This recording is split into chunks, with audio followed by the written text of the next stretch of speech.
Je vais vous parler d'un sujet assez d'actualité qui s'appelle la finance participative, autrement appelé le crowdfunding. Et donc, je voudrais vous poser une question. Est-ce que finalement, le crowdfunding, ça va être une mode ou une vague de fonds? Alors, évidemment, je pense que ça va être une lame de fond. C'est pour ça que j'ai pris cette image. Donc une vague de fonds pour l'innovation, puisqu'on est dans un environnement ici d'innovation. Donc j'ai focalisé mon discours sur de l'innovation. Hop là. Donc quelques chiffres. En 2011, 1400 milliards d'euros ont été placés dans l'assurance vie. 5 milliards d'euros investis dans les PME, 300 milliards d'euros placés dans les livrets d'épargne, 1 milliard d'euros épargnés par jour en France par les ménages et 85 millions d'euros ont été pariés sur les sites de paris en ligne et sur le PMU par jour en France. 200 millions d'euros ont été investis dans 200 startups. C'est toujours en 2011. Ce sont des chiffres de CDC Entreprises, donc ce n'est pas des chiffres que j'ai inventés. Donc vous voyez que c'est vraiment une goutte d'eau parmi l'épargne qui peut aller vers l'entreprise. Donc en fait, on s'aperçoit aussi qu'il y a un vrai entonnoir du financement. Donc entre l'opportunité d'investissement et les fonds qui arrivent effectivement sur le compte de l'entreprise, il y a un vrai goulet d'étranglement. 1%, c'est le nombre de business plans qui conduisent à un financement. 5% des business plans sont lus après la lecture du résumé opérationnel, d'où l'intérêt d'avoir un résumé opérationnel extrêmement pertinent. 10% des propositions passent cette phase de screening ici, et 10% passent les due diligence et reçoivent les fonds. Donc vous voyez que c'est extrêmement peu finalement. Alors, levée de fonds, il faut être lucide, pas une impasse, mais c'est une rue à sens interdit limitée en vitesse. Donc, comment finalement combler cette equity gap, cette vallée de la mort? Comment passer d'une épargne que j'appelle stérile, c'est moi qui en prends la responsabilité, vers une épargne fertile et un espace d'expérimentation? Eh bien, c'est la finance participative, autrement appelée crowdfunding. Donc, dans le crowdfunding, vous avez 4 grandes familles. Le don contre don, c'est le fameux site Kickstarter ou Indiegogo outre-Atlantique. C'est le préachat, donc le reward-based ou le préachat, c'est-à-dire que vous préachetez le produit ou le service qui est proposé par l'entreprise. Le prêt, alors c'est essentiellement du prêt de particulier à particulier. Ce n'est pas encore du prêt de particulier à entreprise pour des raisons réglementaires. Et puis l'investissement, donc l'entrée au capital d'un particulier, d'un investisseur particulier dans l'entreprise qu'il a choisie. Dans tous les cas, le leitmotiv, l'intention de l'investisseur particulier, c'est de se réapproprier le choix et de ne pas laisser à des équipes de gestion ou à quelqu'un d'autre le soin de choisir pour lui. C'est vraiment la base de la finance participative. Alors, dans le don, on en connaît beaucoup. C'est surtout des projets culturels ou des projets personnels. Dans l'investissement, c'est le financement de start-up et notamment de start-up françaises. Alors, quelques chiffres encore pour vous donner l'état des lieux. En France, en 2012, c'est 60 000 projets qui ont été financés, 40 millions d'euros investis, tout crowdfunding confondu. D'accord ? Sur l'aspect purement financement de start-up, on est loin de ça. On doit être à peu près à hauteur de 5 à 6 millions. Dans le monde, ça représente 3 milliards de dollars en 2012. On estime à peu près à 6 en 2013.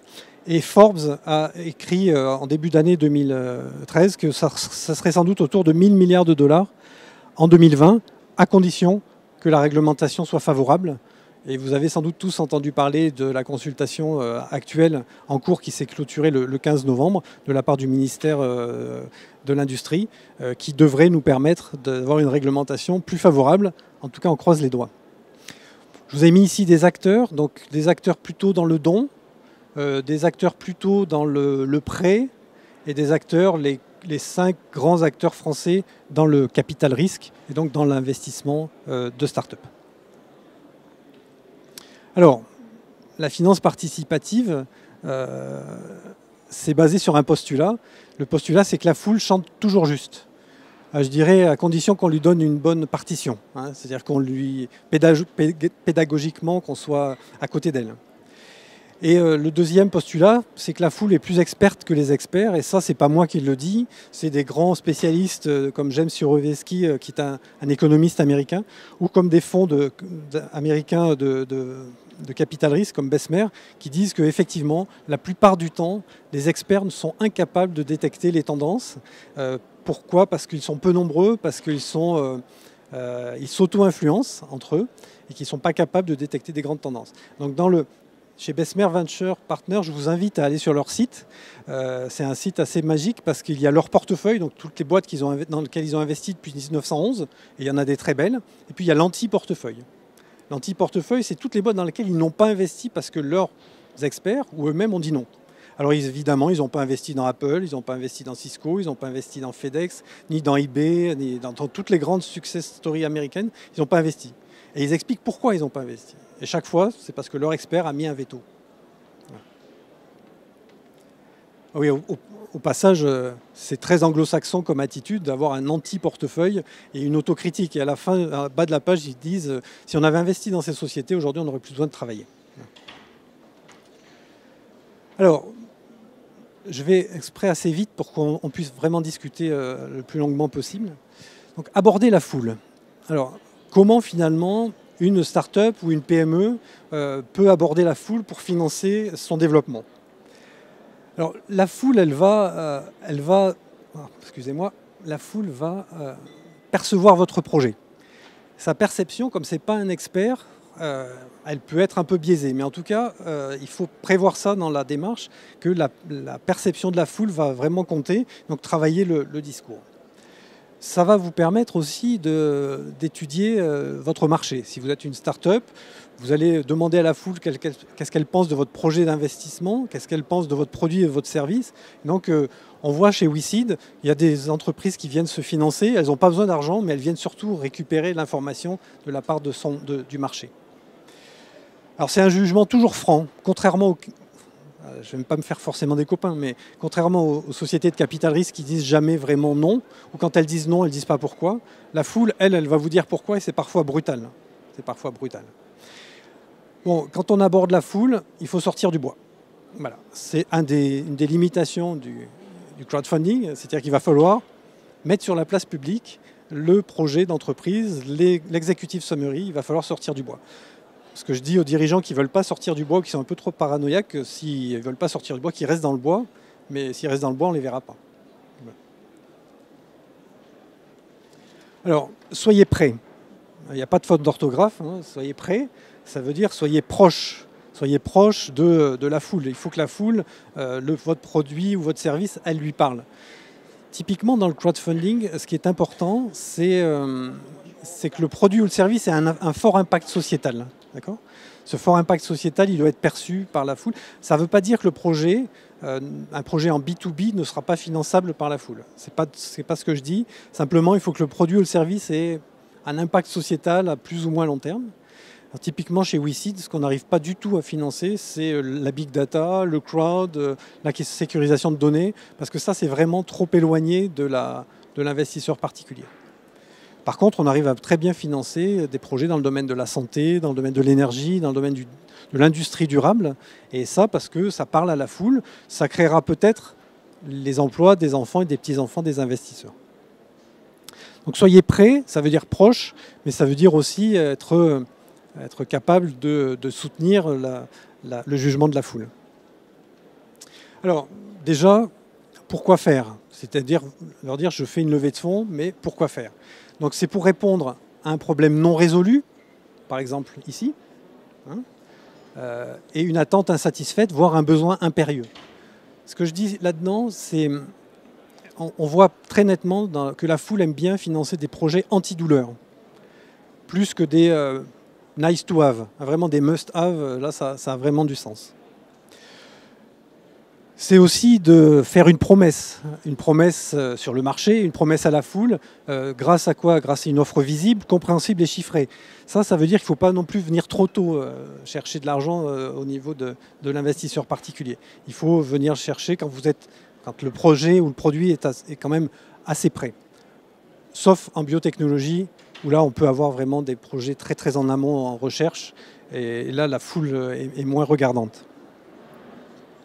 Et puis, c'est finalement, face à un besoin, une promesse que vous faites pour combler ce besoin, une preuve crédible. Une preuve crédible.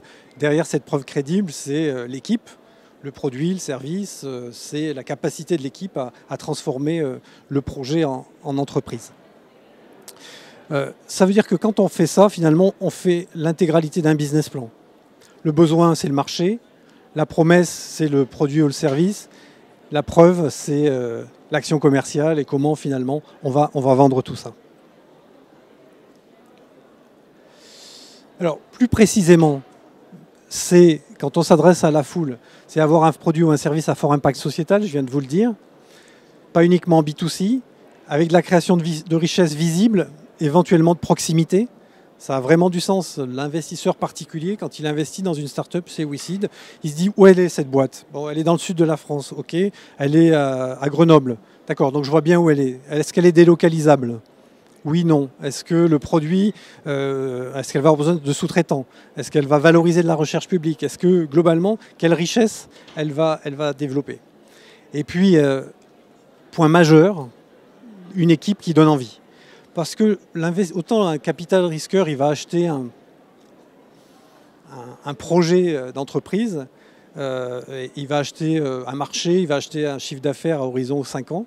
Autant la foule, elle va acheter une aventure entrepreneuriale à laquelle elle va participer par procuration.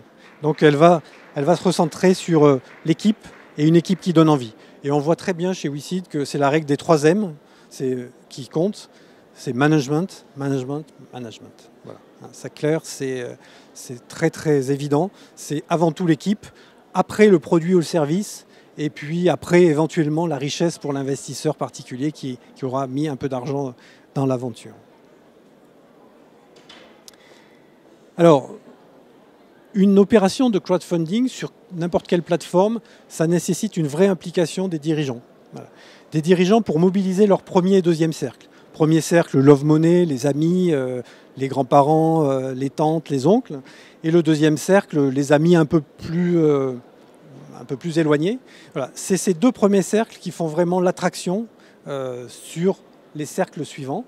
Donc avec un effet d'entraînement des autres cercles, des gens qui ne connaissent pas du tout l'équipe ni le projet, mais qui vont être entraînés par une dynamique liée à ce premier et deuxième cercle. Ça, c'est très important. On voit sur la plateforme de WeSeed les projets d'entreprise qui ne trouvent pas de financement, c'est ceux qui ne sont pas très mobilisés pour aller chercher des investisseurs ou pour communiquer ou pour jouer le jeu. Alors aussi, il faut voir que la foule aujourd'hui, en France en tout cas, n'est pas capable toute seule de faire des grosses levées de fonds, de participer à des grosses levées de fonds, donc il faut prévoir de le faire en syndication, avec d'autres acteurs, des acteurs comme les réseaux de business angels, comme les fonds de co-investissement régionaux, comme les fonds d'amorçage, voire du corporate venture pour certains, dans certains cas. Donc prévoir de dire, finalement, mon implication, elle va permettre au premier cercle de mettre 10, 15, 50 000 euros, au deuxième cercle de mettre 100, 150, 200, 300 000 euros, et puis une syndication qui globalement permettra de faire une levée de fonds de 300 à 1 million d'euros. Alors comment faire? Vous pouvez le faire tout seul, hein, c'est-à-dire que vous pouvez dire je fais ma propre levée de fonds auprès de la foule tout seul sur mon site internet ou via mon réseau. Je dis simplement attention à la réglementation. On est dans un pays très contraint par cette réglementation liée à l'offre publique de titres financiers.